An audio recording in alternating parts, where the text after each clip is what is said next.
এই মুহূর্তে আপনাকে যদি জিজ্ঞেস করা হয় যে বাংলাদেশে কোন প্রোডাক্টের ক্লোন সবথেকে বেশি জনপ্রিয়, তাহলে আপনি চোখ বন্ধ করে হয়তো বলবেন যে অ্যাপেলের।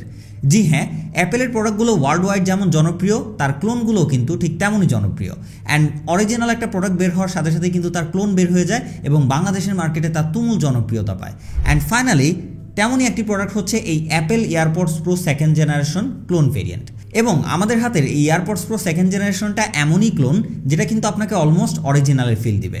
সো কী কী ফাংশন রয়েছে বা কী কী এক্সপিরিয়েন্স রয়েছে সব কিছুই জানতে পারবেন আজকের এই ভিডিওতে।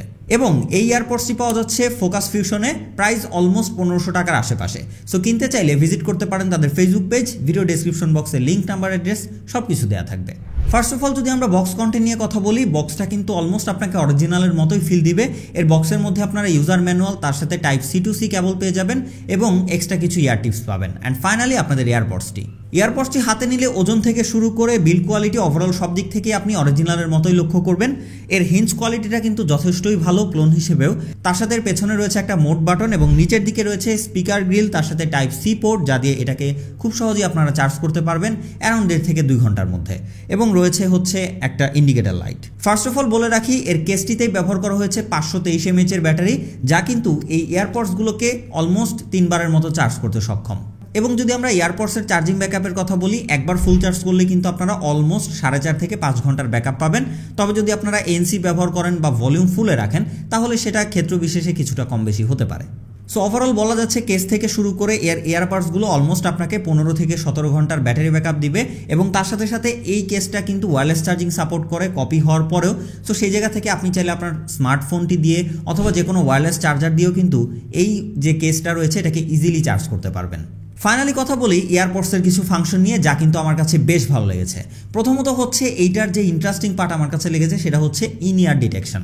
নর্মালি আমরা এয়ারপডসের ক্লোনগুলোতে ইন ইয়ার ডিটেকশনটা দেখতে পারি না, বাট এইটাতে ইন ইয়ার ডিটেকশন রয়েছে। মানে আপনি যখন এটা কানে লাগাবেন তখন অটোমেটিকলি আপনার মোবাইলের সাউন্ডটা এই ইয়ারবাডসে বাজবে, আবার যখন কান থেকে খুলে ফেলবেন সেই সাউন্ডটা কিন্তু অটোমেটিকলি আবার ফোনে বাজা শুরু হয়ে যাবে। সো অনেক জায়গায় দেখা যায় এটা অফ হয়ে যায়, বাট এইটাতে কিন্তু অটোমেটিকলি ফোনে সুইচ হয়ে যাবে এবং ফোন থেকে সাউন্ড আসবে। আবার যখন এটা কানে লাগাবেন কানেক্টই থাকবে, অটোমেটিকলি এইটাতে মিউজিক চলে আসবে। সো এই ব্যাপারটা আমার কাছে ক্লোন হিসেবে কিন্তু খুবই ইন্টারেস্টিং লেগেছে। তার সাথে সাথে আপনি যদি অ্যাপেল ডিভাইস ব্যবহার করে থাকেন, এই ইন ইয়ার ডিটেকশনের যে মোডটা সেটা কিন্তু আপনি চাইলে অফও করে রাখতে পারেন, আবার অনও করতে পারেন। তার সাথে এটাতে কিন্তু আপনারা অরিজিনালটার মতোই এএনসি, ট্রান্সপারেন্সি মোড এবং নর্মাল মোডের সাপোর্ট পেয়ে যাচ্ছেন। আপনারা যদি অ্যান্ড্রয়েড ফোনে ব্যবহার করেন তাহলে এটা প্রেস করে ধরে রেখে সেটা চেঞ্জ করতে পারেন।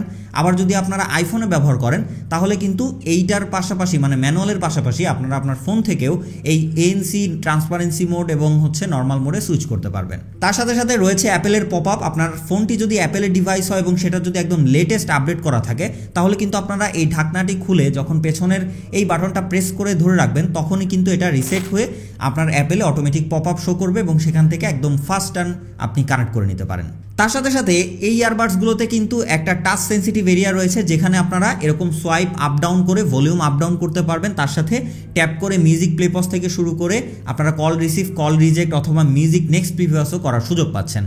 সো এখানে একদম অ্যাজ ইট ইজ অরিজিনালের যে ফাংশনগুলো থাকে সেম ফাংশন কিন্তু আপনি এই ক্লোন প্রোডাক্টটাতেও পেয়ে যাচ্ছেন। আদারওয়াইজ যদি আমরা এয়ারশেলের কথা বলি, এগুলো কিন্তু খুবই কমফোর্টেবল, কানে বেশ ভালো মতোই কিন্তু ফিট হয় এবং এটা লং টাইম ব্যবহার করলেও আপনার মাথায় প্রবলেম বা হচ্ছে কানে ব্যথা হওয়ার মতো কোনো রকম প্রবলেমে পড়বেন না আপনি। তার সাথে সাথে এর এনসি মোডটা কিন্তু যথেষ্ট ইউজফুল। আপনি যদি আউটডোরে ব্যবহার করেন তাহলে কিন্তু এটা বেশ ভালো মতোই বাইরের যে সাউন্ডগুলো রয়েছে সেগুলো নয়েজ ক্যান্সেল করতে পারে। তার সাথে সাথে মাইক্রোফোন কোয়ালিটিও কিন্তু আমার কাছে যথেষ্ট ভালো মনে হয়েছে। এটা দিয়ে যদি আপনি কলে কথা বলেন অপর পাশের মানুষ কিন্তু মোটামুটি ক্লিয়ারলি শুনতে পারবে। তবে যদি আউটডোরে হয় একটু জোরে হয়তো আপনাকে কথা বলতে হতে পারে। ফাইনালি চলে আসি the most important part is sound quality.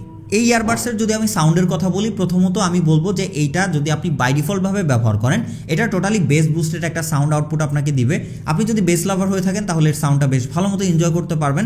তবে যদি আপনি একটু ডিটেল মিউজিক আউটপুট চান, সেক্ষেত্রে আপনাকে এইটা ব্যবহার করলে অবশ্যই ইকুয়ালাইজার ব্যবহার করতে হবে।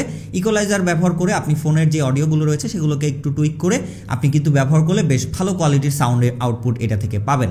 আদারওয়াইজ আপনি ম্যাক্সিমাম টাইম এটাতে দেখবেন যে বাই ডিফল্টভাবে এটাকে বেসটাকেই বেশি প্রায়োরিটি দেওয়া হয়েছে। বেসটা অনেক বুস্টেড, বেসের যেই থাম এবং ওয়ার্মনেস সেটা কিন্তু যথেষ্টই ভালো বলা যায়, এবং এই ব্যাপারটাকে বেশি বুস্ট করতে গিয়ে আসলে মাঝখানের যে ভোকাল বা মিড টোন রয়েছে সেটাকে বেশ ভালো মতোই কাটছাট করে ফেলেছে। সো যার জন্য ভোকালটা কিন্তু খুব একটা ক্লিয়ার না আমার কাছে মনে হয়েছে বাই ডিফল্টভাবে যদি এটা দিয়ে আপনারা মিউজিক প্লে করেন। সেই জায়গা থেকে আমি অবশ্যই রেকমেন্ড করব আপনার ফোনের অডিও প্লেয়ার থেকে আপনি এটাকে একটু কাস্টমাইজেশন করে যদি ব্যবহার করেন তাহলে বেশ ভালো কোয়ালিটির সাউন্ড আউটপুট পাবেন। তার সাথে সাথে ট্রেবলটা মোটামুটি ভালো ফিল করতে পারবেন, ইনস্ট্রুমেন্টের সাউন্ডগুলো ঠিকঠাক মতো শোনা যাচ্ছিল। তার সাথে সাথে যদি আপনারা এনসি ব্যবহার করেন তাহলে আরও ভালো কোয়ালিটির মিউজিক আউটপুট পাবেন এই হেডফোনটি থেকে, এবং লাউডনেসও কিন্তু যথেষ্ট ঠিকঠাক ছিল। এবং একটা মজার বিষয় হচ্ছে এই হেডফোনটা আপনি লং টাইম যদি ব্যবহার করেন সেক্ষেত্রে কিন্তু আপনার কান ব্যথা বা মাথা ব্যথা হওয়ার মতো কোনো প্রবলেম হবে না, কারণ এর সাউন্ডটা কিন্তু যথেষ্টই সফট, খুব একটা ডিরেক্ট গিয়ে মাথা হিট করে না। সেই জায়গা থেকে এর মিউজিকটা কিন্তু আমার কাছে বেশ ভালো লেগেছে। সো এই হচ্ছে ওভারঅল এই এয়ারপডসের স্পেসিফিকেশন অ্যান্ড আমাদের ইউজার এক্সপিরিয়েন্স। অ্যান্ড ফাইনালি যদি আমরা এর সামারি বলি যে এটা অ্যাকচুয়ালি কারা নিবেন বা কারা নিবেন না, প্রথমত আমি বলে রাখি যে আপনি যদি একটা অ্যাপেল এয়ারপডসের ক্লোনই খুঁজে থাকেন এবং সেখানে যদি আপনি ভালো ভালো ফিচার্স এক্সপেক্ট করেন তাহলে কিন্তু আপনাদের জন্য এই ইয়ারবাডসটা বেশ ভালো একটা অপশন হতে পারে, কারণ সচরাচর এই ক্লোন ইয়ারবাডসগুলোতে আমি ইন ইয়ার ডিটেকশন, তার সাথে নয়েজ ক্যান্সেল এরকম ভালো, তার সাথে ভালো ব্যাটারি ব্যাকআপ সহ এরকম দেখি না। দেখা যায় যে ইয়ারবাডসগুলোর ব্যাটারি ব্যাকআপ সর্বোচ্চ 3 ঘন্টা 3.5 ঘন্টা যাচ্ছে, বাট এটার ক্ষেত্রে কিন্তু আমরা অলমোস্ট 4.5 ঘন্টা প্লাস পেয়েছি। তার সাথে সাথে এটার ইন ইয়ার ডিটেকশনটা খুবই ইউজফুল লেগেছে আমার কাছে, এনসিটাও বেশ ভালো। তার সাথে সাথে অ্যাপেলের ডিভাইসে কানেক্ট করলে আপনি কিন্তু এখানে অ্যাম্বিয়েন্স মোডগুলোও সুইচ করতে পারবেন।